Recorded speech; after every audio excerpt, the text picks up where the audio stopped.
is getting colder, trying to get sober. Lord, help me get stronger. We have a special guest today. His name is Damon, and this is 12 at 12 podcast, where we talk about recovery, real people, real life, real stories, and real redemption in this life of recovery. Now, Damon, if you can explain a little bit about what you have going on and your steps and situation with recovery. And, I figured that the people would like to hear your story, being that, a lot of people suffer from addiction, alcoholism, and me personally, I've been suffering before in my lifetime with that, being in recovery and going through recovery and still maintaining my sobriety and things like that. Yeah. Tell us a little bit about your story and what caused you to start using that first off, and kind of like what happened with you in your lifetime with it. Well, first of all, I'd like to thank you for having me at the 12 at 12. Pleasure, Isaiah. Thank you. Sir. Yes, sir. Pleasure to meet you, Damon. Well, kind of a little bit what I got going on. I kind of do a similar podcast called it's Mastro's Corner. Recovery matters, because recovery really does matter. Yes, it does. First of all, I want to say this is a great thing you're doing. I'm grateful to participate in it, because here in the Commonwealth area, this is very much needed. Not only just the recovery, but just the dialogue. We see people. There's people that are not quote unquote alcoholics, addicts, but they have family members suffering. So I like it when we engage with the podcast so people can know a little bit more about it. Yeah. But how I started using was like carelessly, coming home from school, weekends, drinking with my brothers, and little did I know I was setting a trap for myself. Born to a single mother, no real father figure. Slowly but surely, I got off into alcohol and drugs. Yeah, that sounds kind of similar to what I went through. I had both my parents in my life, my mom and dad, and I know a lot of times that people like to say, oh, it's a single parents household, and that does cause effect to a lot of children and stability inside of the houses. Yeah. And I had stability, but it was still issues inside of the house, when people argue, when things happen and things like that, and it affect you different ways. And with me, it was just going home from school one day, catching the bus. Yeah. And then from catching the bus, I'm in the neighborhood, people always smoking weed. And then that started with, hey, man, let me try. And it was like, hey, man, hey, nah, we're not going to get your parents mad. Nah, man, don't do that, man. This ain't. And then I, started smoking. And from that point, it kind of pushed me to, I enjoyed it, took me to another level, kind of escaped the problems, whatever, bullying, whatever I was going through at school, things like that, and it kind of like, it gave me a way of escape, I felt, definitely it started with me probably like around, I started smoking marijuana probably like around middle school, but I hid it for a long time and my people didn't know it, but from that to alcohol and things like that, so kind of like similar to it, even though I feel like it affects every household, no matter where you're from, it's just a little bit differently. Yeah, I can relate to that. So for me, I had both parents, but different households. So I would go to my father's house and it was a whole different atmosphere. Now my mother, she was very young when she had me, like 16. So, kid raising a kid. But so the stability wasn't there, and at the same time, there was, when a parent's that young, other people have to take over the caretaking. Yeah. So for me, it was a lot of, where's my mom at? So when I went over to my father's house, here, my addiction started more with the lifestyle. Because my father was more into street activities. So that was kind of like, encouraged making the fast money, and so we emulate, and that's why I'm always cautious now with my children, because I always see them trying to emulate what I do, And so I have to be mindful of what kind of example that I'm setting, especially looking back at how I fell into a subtle trap, thinking things were appropriate that weren't appropriate. And so I was never, what I was taught was fast money, get the money, and that haunted me for a long time, because once I developed the disease of addiction, I wouldn't let it go because I felt like that's how I was going to get my money. So I would go back to it thinking I'm just going to make money, and I would always pick up the first one. And so it became a vicious cycle, a repetitive cycle. And I'll get more into what changed and kind of helped me get into recovery. But I kind of want to go to where I was at 4.5 years ago. Okay. So 4.5 years ago, now, mind you, I had been in recovery many times over the years. But 4 years ago, I was standing in front of Dino's on 26th Street. Nowhere to go, homeless, at my end.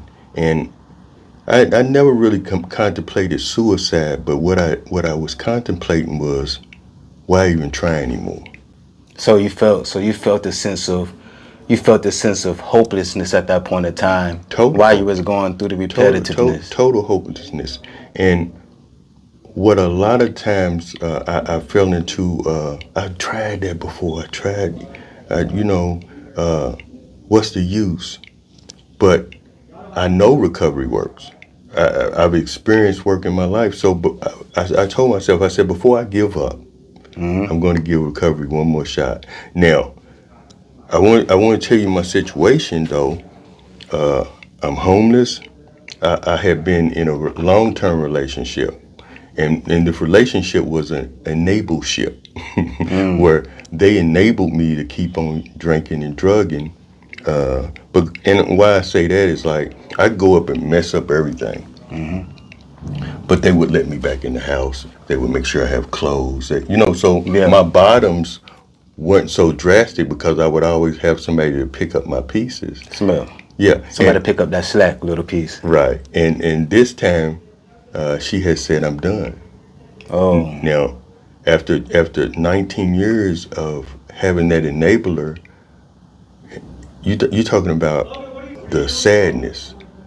Because this person, it wasn't like I was just trying to use them. I did care for the person, but my behavior didn't say that. Do you feel like the usage of drugs and your substances, do you think that affected your relationship in a negative way, or was it more like? Now, my ex-wife, she was a normal person. She didn't drink, she didn't drug. How long were you married? I was married. I was with her for 20 years. 20 years. But we was married for 5 years, and we got divorced really quick. But we stayed together because she's like, I didn't sign up for all this. Yeah, she was like, it's a little bit too much. I didn't sign up for all this. Yeah. And so I want to say this: a lot of my recovery early on was in attempt to keep the relationship. Okay. Okay, it was an attempt to keep the relationship. So my surrender was situational. Let me explain. I would have situations, and the situation would make me surrender. Whether it be I was homeless, whether I would be jobless, whether she was going to be done with me if I didn't stop. And a lot of people make their recovery through a vehicle like that, whether it be being locked up. But for me, what happens when I get a job? What happens when she lets me back in the house? Do I continue my path of recovery, or do I let up? And what happened so many times before, I let up. She get mad at me, I let up. What's the use? Especially if I'm doing it for my kids, or if I'm doing it for her, if I'm doing it. The thing that was different this time is that I hit a bottom that was so painful. Starting over at 50 years old, in child support debt, $24,000. Oh. $24,000 I owed. Jeez. I had never really held a job in my life because I would do street stuff, and I'm a licensed barber. So, and that's being self-employed. I said, so my surrender was this. It was the middle of the night. I said, I gotta go into treatment again. I walked to a friend's house and I said, hey, I need to stay here tonight. Mm-hmm. And they let me stay. And that next morning I went somewhere to get recovery. And I walked in there with 3 cigarettes. I smoked at the time. And somebody said, you got a cigarette? And I handed them all 3 of them. Oh, and I haven't smoked a cigarette since. cold turkey. Just like that. That man. My surrender was complete. I said, I'm going to give it all. I'm going to give recovery my everything. And that's what I've done. From now until then, I've put everything, like the way I used to chase one more. And when I say chase one more, I just want to be rigorously honest, because ain't no need of me holding back or trying to paint myself in the light. When I tell you there was weeks that I didn't get any sleep, I mean, just imagine a whole week of not laying down and going to sleep. You can't even function right. At the end of my addiction, if I sat down like this, I would start having like convulsions. Yeah. Because my body would say, "Man, go to sleep," but chasing, and at the end, I was using cocaine, crack cocaine. To try to stay up? No, that's what I was using. That was my main drug of choice. Okay. I would drink, I would do other things, but crack cocaine was where I got to. And let me say this. It doesn't matter the substance, whether it be fentanyl, heroin, crack cocaine, whatever it is. Don't allow the substance to separate you, because at the end of the day, it's about recovery. And if anything's got a hold of you, then you don't got it, it's got you. And it's going to take you wherever it wants to take you. But at the end, mine was cocaine. And I was under some delusion that I was okay, and I wasn't. And so when I went into treatment, it was about doing whatever I needed to do. Mm-hmm. And what it looked like for me was getting a job. Mm-hmm. I got a job at the Goodwill. Can you imagine? At the Goodwill. Yeah. I mean, I worked there before too. I got a job at the Goodwill because I knew I needed some accountability. Yeah. Because, I could have went back to cutting hair, but my chances would have been not as good. When you cut hair, you can just like make your own hours. Yeah. Come and go. You need more of that discipline, the structure, that structure involved. And so my ex-wife, she bought me a bike, a pedal bike. Okay. Yeah. So I would ride this bike 7 miles to work and 7 miles back every day. And I was staying at some transitional place every day, ride back and forth to work. But I got so excited because I remember those times that I was caught in my addiction, and I watched everybody else coming and going to work and participating in life. And I was trapped. I was trapped in my addiction. I couldn't function. I was living to use and using to live. And so I was so excited just to and see, I hadn't had that type of gratitude just for the simple stuff, and this is how I know God touched me, because I was able to see the gratitude in a week, the gratitude in a month, the gratitude in just for the day. Because my goal was, if I can lay down tonight without using, it's been a successful day. Yeah. Yeah. And one day at a time. One day at a time. I didn't have to have nothing grand, nothing, let me tell you, it had been so long since I worked. When I went to orientation, they gave me this packet. And so the Goodwill orientation? Yeah, they gave me a little packet. Yeah. And so it was like 10 days, 2 weeks, and I'm like, man, where's my check at? I'm waiting for them. I'm waiting for them to hand me a paper check. They said, we don't do that no more. I'm like, I went down to the office. They said, that packet we gave you? It was a little card in there. And I know most people understand this, but I was so dysfunctional You was that I'm already waiting. in your own Yeah, I lane. hadn't worked, Yeah. and so he said, "Man, your money's on that card." Hey, I feel you with that, brother. So, like I didn't know nothing about PTO. Yeah. I'm getting points because I didn't know that I got like hours that I can just call in and take off. Yeah. So there is no stupid question like when you in recovery. And so I said, "What's PTO?" And they said, "Paid time off." Exactly. I Yeah. said, "What?" Yeah, for real. So let me tell you what happened though.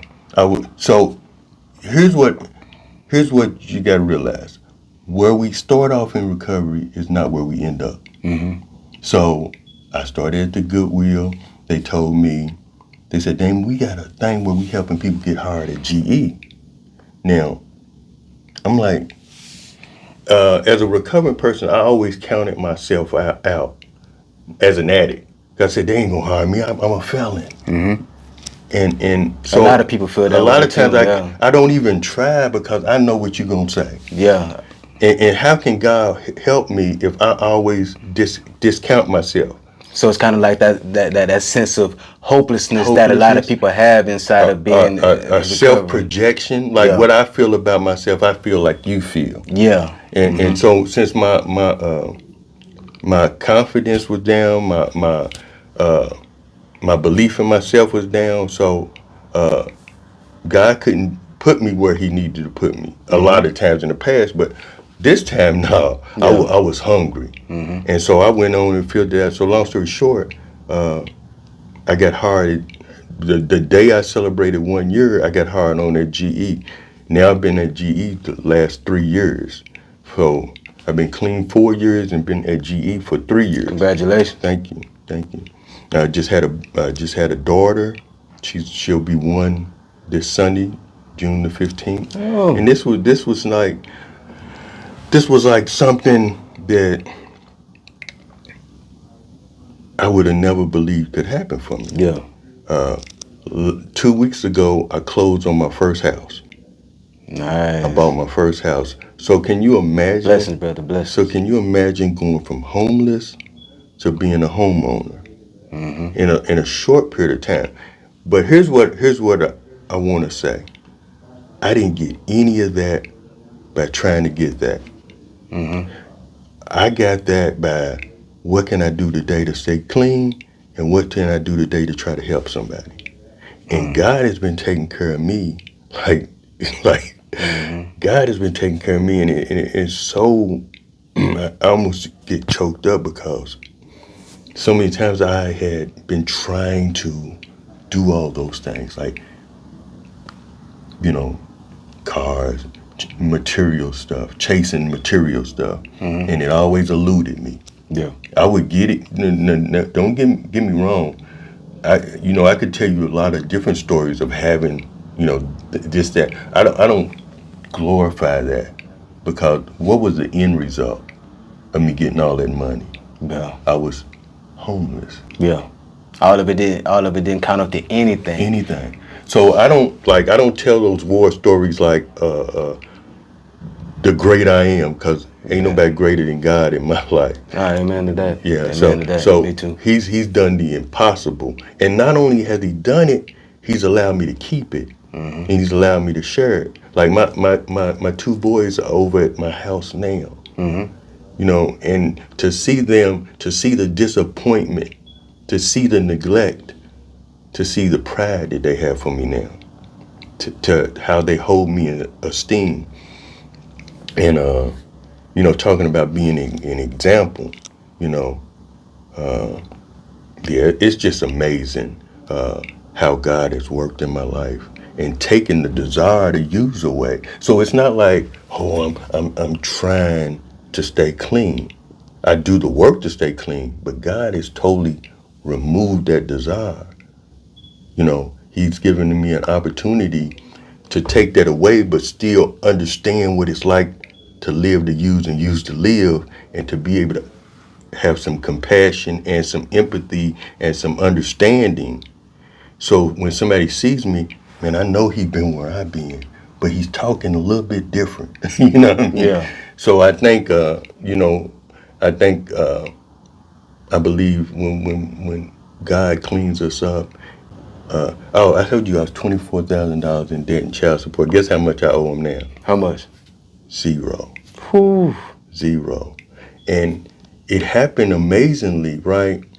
So things don't happen to us. Here's what I want y'all to understand. Things don't happen to us, they happen for us. When God is in our lives, it may look like in the short things that things are happening to us. And a lot of times I went and got drunk and high because, why are you doing this to me? And here's what I didn't understand.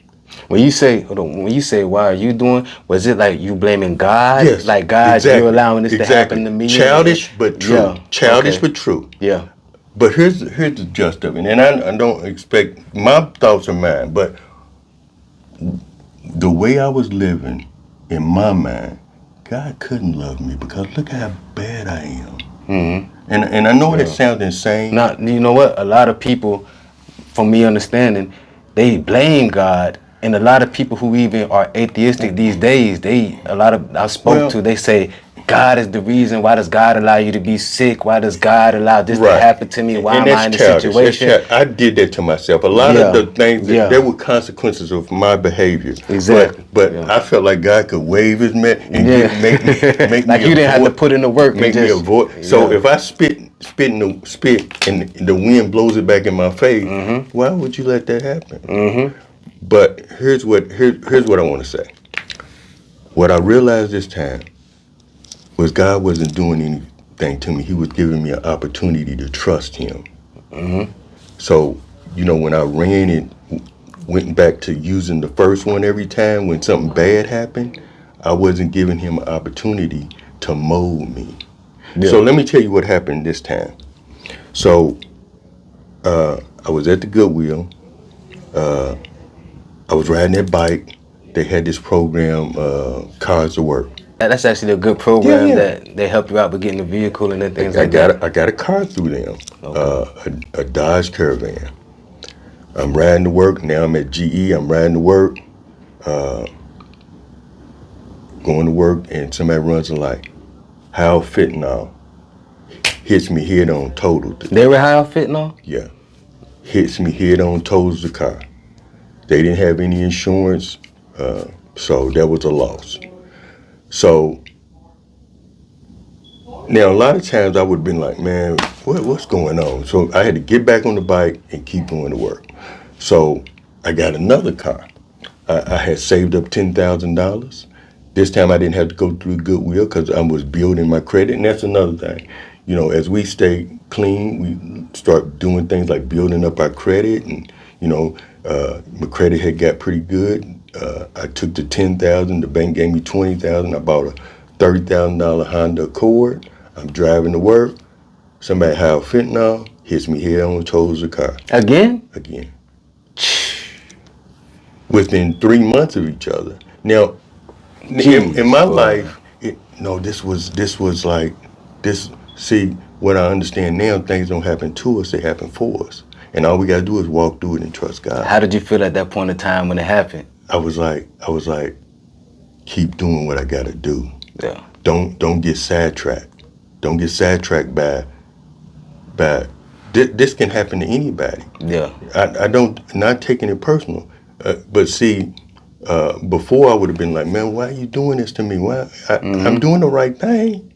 Yeah, exactly. I'm doing the right thing. So, I kept going. I kept doing what I needed to do. Get back on the bike, whatever I had to do. And of course, everything worked out. Because I didn't get high.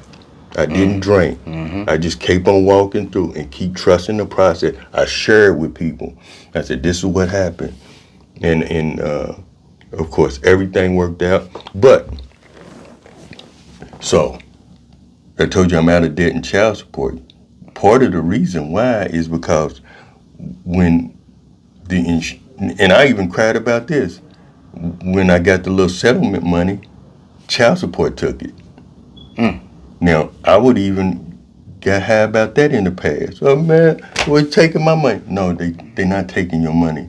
They're taking the money you were irresponsible when you were supposed to be paying your child support and you passed the child support office and you went and got another one? You remember when you were doing that? Yeah. So nobody did anything to you, Damon. You were irresponsible in your addiction. You accumulated child support debt, and now because you had an accident, you have an opportunity to take care of some of that debt. See, that's another important thing. People, what he's saying, you have to look at it.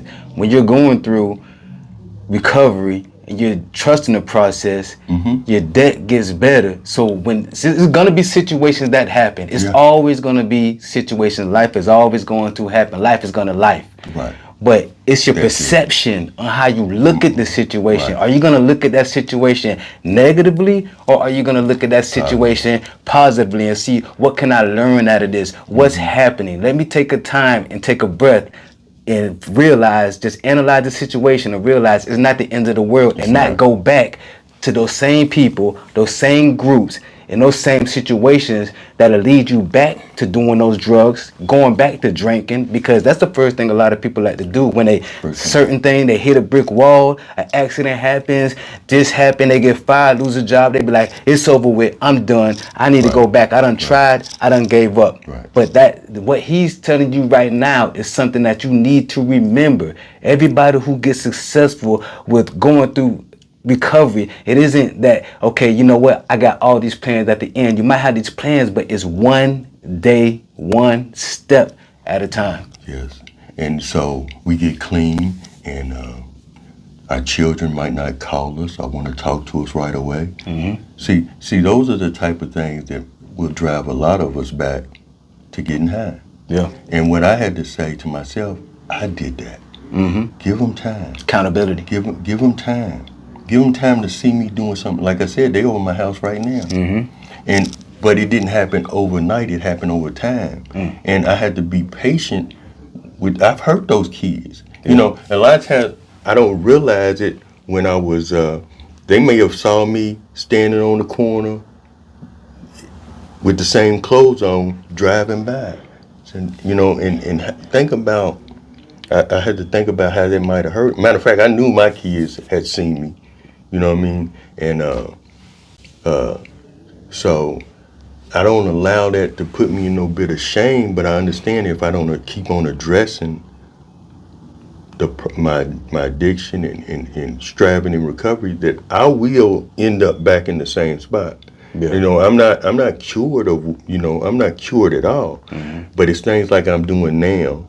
You know, I'm an open book. I don't shy away from talking the topic, because there may be somebody out there suffering the same thing, and they see us cleaned up. They may see me driving by looking like, but I want you to know it was a time I wasn't looking like this. There was a time that I wasn't feeling like it. There was a time that I wanted to just give up. You know, to see one of the biggest things for me was my mother had got sick while I was using, and I was like,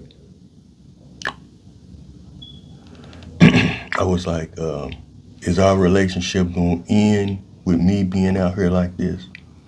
I wanna be the son that my mother can be proud of. Yeah. And she's proud of me today. You know, she's really proud of me today. And that's, you know, all those material things are great, but when you can see that pride, because I would tell my mom that I'm okay, but she was bringing me some money, and she might have brought me some money on a Sunday, and the next Sunday she's bringing me some more money, but I have the same clothes on that I had on the last Sunday. And the mom knows. My mom knows what time it is. It don't take no genius. It don't take no genius. They definitely do. And see, I might have not realized how I smelled. You know what I mean? But I couldn't have smelled good. Yeah. I don't take a shower for half a day, and you sweaty. Just imagine what a week looked like. Yeah. And I'm so grateful that God has restored my mind and giving me the heart and the desire to, because a lot of times I'd get clean and I'm gone about my way. And man, you know, what about somebody else who's struggling? That ain't my concern. Yeah. But today I understand that this is a gift, a blessing that keeps on blessing. You know, if you're willing to. You know, they talked about this scripture where this guy was given these talents. And the one that hid him, they took them away from him and gave it to the one who actually utilized them. So in my life, you don't light a candle and put it up under the thing. You got to take that candle and you got to put it where everybody can see it, because it's not about me. The main thing I want to say is that if God would do it for somebody like me, you know, I'm talking about dyslexic, could hardly read when I first got in recovery because I would turn words around.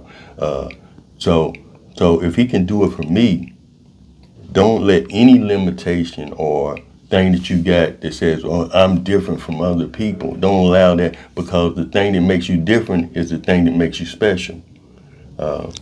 And so now I don't look at any of my limitations, my dyslexia, all those limitations when I was in school and I felt different or apart from. I've had a process of 12 steps where I worked through the 12 steps and actually looked at those things, and God has worked with my shortcomings, my defects. And so I would also say that everybody recovers differently, but the steps and other recovering people have been very helpful in making this pivot for me. That's a great thing to hear right there. Most definitely is. And see, the struggle is that you have to start realizing what's going on inside of you. Main thing out of his story is that he had to take accountability for what he did. You know, you took that accountability, and when God started working in your life, he started not only working on the inside, but the outside. Yeah. And I'm a high believer in what's going on the inside reflects on the outside.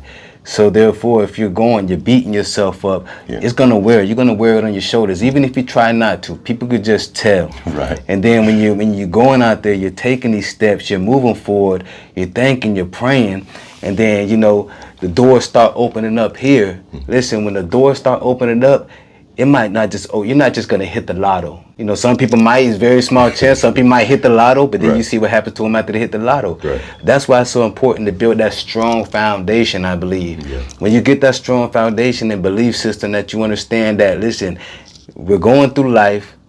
I caused a lot of this stuff on my own because nobody forced me to use. And nobody kept a gun in my head every single year after year after year after year that I had to keep using.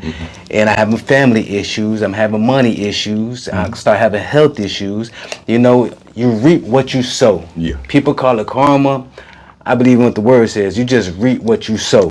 So if you're putting these type of substances in your body, you can expect these type of physical things that's going to happen to you. If you're putting this type of substance in your body that's altering your mind frame, then therefore, it could affect the way you treat people, the way you look at yourself, the way you act, the way you move. And then you just start downing yourself, because I believe that once you start realizing and start getting on that sober path, you start realizing the type of person you were, and you're like, you know what? I wasn't a good person like that. And I take accountability. And that's the main thing. People had to stop blaming people, other people, the government, the situation you were born in. Once you become grown and you start doing your thing and making your path, then you got your decision on what you're going to do. So stop saying everybody else is your problem. And like he said, you took that accountability, and then you like, you know what? I had it in my own mind and my own thoughts, realized that I'm the issue. I'm the problem. I have to really, try to figure things out. But what I'm going to do, I'm not going to try to catch up with everybody else. Right. I see that this person has this, that person has that. I'm not coveting it. I'm not lusting after what they got, but I see what I want in the future, which is a better life. And then you took those proper steps, which is a great thing, and everybody needs to just pay attention. If you have to rewind this back, and make sure you share this video and subscribe if you liking the content, and comment below your thoughts on what you think about the situation, if you agree what we're talking about today. Like he said, one main thing that I seen that he said, that he took those steps one day at a time. That's it. because stuff is gonna happen. As long as you take it one day at a time, you're taking that step in front of the other. You're not trying to leap bounds and do all this. You're not gonna fall because you're building that foundation. You're getting stronger as you're taking the steps. Like you mentioned before that I know we were talking before the show when you were talking about you exercising and things like that. You know, you start off, you might not be that strong, but what happens when you're strong, you got to tear down that muscle. So I believe in you having to tear down that belief system that you once had before, and then once you tear it down, it takes healing, and then to tear down and healing and building at the same time. So you're tearing down that old belief system of you're not worthless, you're trash, you will never be nothing. They're gonna, when I go on this job, they're gonna automatically say no. You just never know. You might get 100 no's. I know me, like when I got out of prison and things like that, and even to this day, you know, you got a strike on your account or whatever like that on your record, and then you're going in as a convicted felon. You're thinking this person's record's gonna pop up. My chances is pretty much. So you go to looking for places with like equal opportunity places that might give you more of a chance. You know, you're excluded out of a lot of things.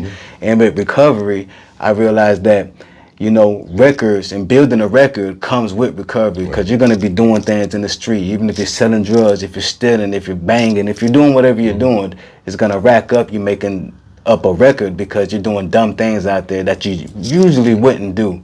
And it's true because, you know, in some cases, we will, our record will play a role in it. But like I said, this for me, the whole process of recovery has been a character building thing. It's like, it's okay to get a no. It's okay to have adversity. Because what I'm learning how to do is, like I said, talk to brothers like you. Because, see, I was a loner for most of my life and still continue to be. But what I'm learning how to do now is open up and ask for help, and also continue to be a prayerful man. I have left, one of the main things of my recovery is that I have left the criminal thinking alone as much as I possibly can. Like, and I also work against it because just like my addiction was a part of the problem, my criminal thinking and wanting to take a shortcut and want things quick, fast, in a hurry. Fast money. We got a fast food mentality, and recovery is more like growing a garden. It's like I can't plant a seed today and think it's gonna sprout tomorrow. And so I had to take the benefit, even with friendships and relationships, like the one we're building now. It's like it could develop. Is what I'm gonna put into it. You know. So, man, I'm so grateful you had me on here today. And I'm grateful that you was able to come. Give a shout out one more time about what's about your podcast too, so people could subscribe to it, check him out. He's doing great things. He's doing things out here in the community. He's helping people out, and he's being that light. You know, the Bible talks about a light in the dark world. Even if you don't believe, you know, this is our belief system, but this is my belief system and he believes, but you have to be that light to tell your testimony when you went through a situation that you overcame. It doesn't matter if you believe in God or not, but just your situation, if you just being a positive, good individual, teach the next person, show the next person, be an example just in life, and be a role model citizen out here, man, because we're all human beings and we're all struggling out here just to become better. Some people might be in better situations or better backgrounds, but at the end of the day, we're all here on this earth. We need to work together. We need to help those who are less fortunate, help those who might have certain traumas and things that might have built up, and just show them like, hey, listen, you can do it. I can do it. You can do it. But if you let that light and you hide that light and you don't tell anybody and you just go through life, just think about the people you could have affected during that life that you could have helped out, you know, lives you could have saved. And I think that's mostly definitely what it's about. And I appreciate it again for you coming again, Damon. And the podcast is Recovery Matters. Look up Damon Mason on Facebook. And like I said, I don't go a day or 2 days without somebody saying, man, I saw something you did and it helped me out. So, we got to be that beacon of hope. And what you're doing right here is great, man. I appreciate you. Thank you so much. Thank you so much. And that'll call it the show for today. This is the 12 at 12. 12 at 12 podcast. And make sure you subscribe, Tune in. share, tune in for more. We're going to keep it coming. Remember, 12 at 12. Have a great day.